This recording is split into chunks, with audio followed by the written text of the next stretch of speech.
आइए हम सॉल्यूशन के अपने 10वें पार्ट में बात कर लेते हैं। हमने अब तक 9वें पार्ट तक हमने पढ़ा आइडियल सॉल्यूशन क्या होता है, नॉन आइडियल सॉल्यूशन क्या होता है, एजियोट्रॉपिक मिक्सचर्स क्या होते हैं, इन बातों पर बॉइलिंग पॉइंट क्या होता है, ये हमने पढ़ा। आइए उन्हीं टॉपिक से रिलेटेड कुछ क्वेश्चन हैं आपके लिए जो लेके आया हूँ। स्क्रीन रोकिएगा, है ना, वीडियो पॉज करिएगा और सबसे पहले आप सवाल खुद से ट्राई करिएगा, उसके बाद है ना सॉल्यूशन की तरफ जाइएगा। प्यारे बच्चों, पहला सवाल है कि which property is shown by an ideal solution. Ideal solution के द्वारा कौन सी प्रॉपर्टी शो की जाती है। तो प्यारे बच्चों, आइडियल सॉल्यूशन वो सॉल्यूशन होते हैं जो रॉड लॉ को इंटायर रेंज तक फॉलो करें। तो सही बात है, फॉलो रॉड लॉ, ये सही है। दूसरा है कि एच मिक्स जो होना चाहिए वो ज़ीरो होना चाहिए। एच मिक्स जो होना चाहिए, डेल्टा एच मिक्स क्या होना चाहिए, ज़ीरो होना चाहिए। बिल्कुल सही बात है ना। मिक्सचर की हीट क्या होती है भैया, ज़ीरो होती है। वहीं चेंज इन वॉल्यूम, मिक्सचर का जो वॉल्यूम चेंज होता है वो भी क्या होता है, ज़ीरो होना चाहिए, होता है। तो प्यारे बच्चों, ये सारी चीज़ें रॉड लॉ फॉलो करता है, इसका मतलब सारा का सारा आंसर सही है, ऑल ए बी एंड सी। ठीक है, ये सारे के सारे ऑप्शंस क्या है भैया, सही। तो प्यारे बच्चों, आइए हम दूसरे सवाल पर चलते हैं। मुझे उम्मीद है पहला सवाल आप थ्योरी को अच्छे से पढ़े होंगे, तो पहला सवाल आपको बहुत ही आसान लगा होगा। दूसरे सवाल पर चलते हैं।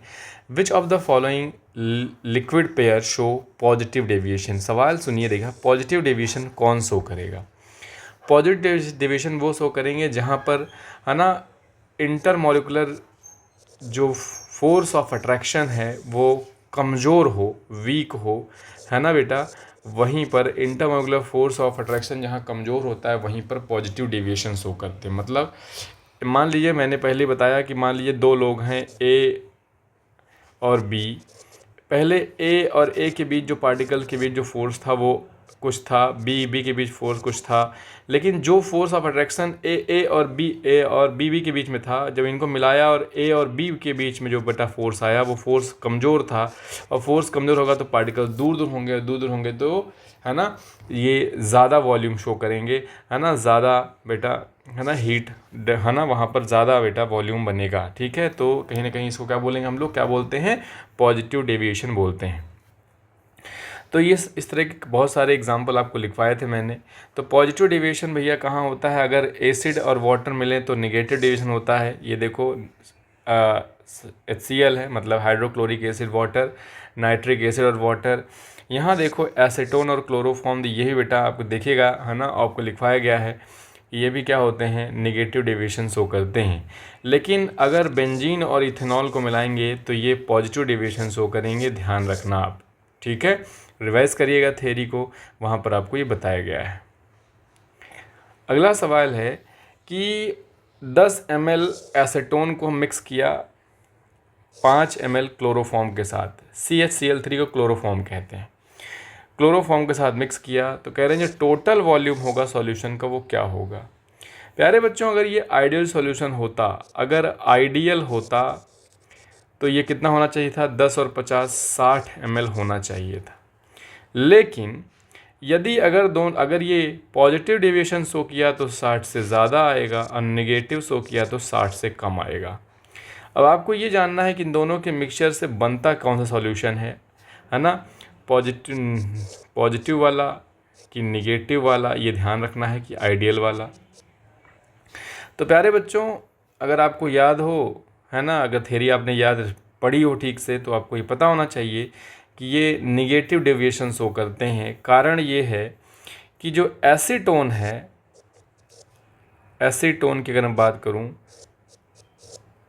ये एसीटोन है, और एसीटोन और क्लोरोफॉर्म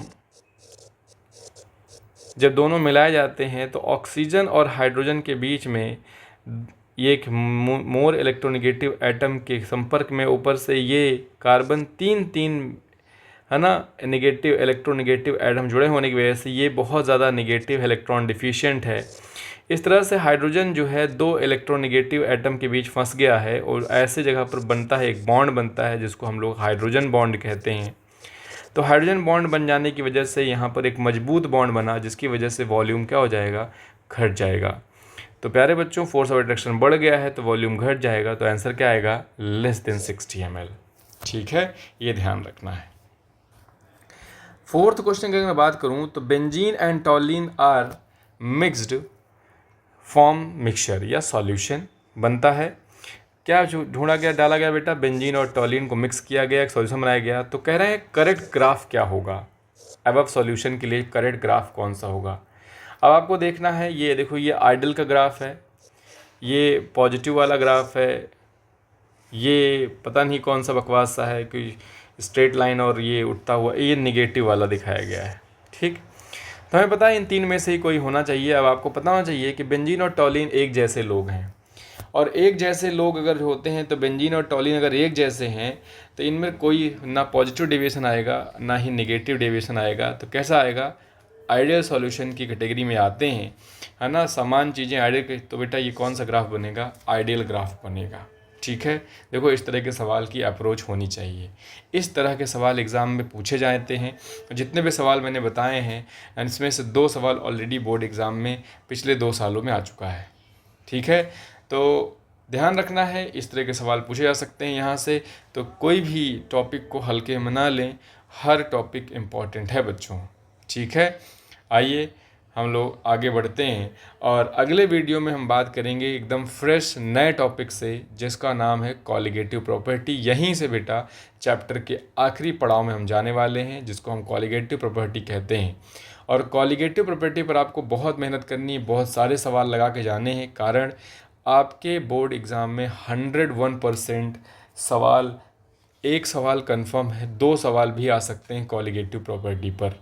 ठीक है, इसलिए कॉलिगेटिव प्रॉपर्टी को बहुत अच्छे से पढ़िएगा। अब तक जो पढ़ा उसको रिवाइज़ करिए, है ना, बहुत सारे सवाल आपको लगवाए गए हैं। अब हम लोग अगले वीडियो में कॉलिगेटिव प्रॉपर्टी स्टार्ट करेंगे, जो कि एक बहुत इंपॉर्टेंट टॉपिक है। थैंक यू बच्चों।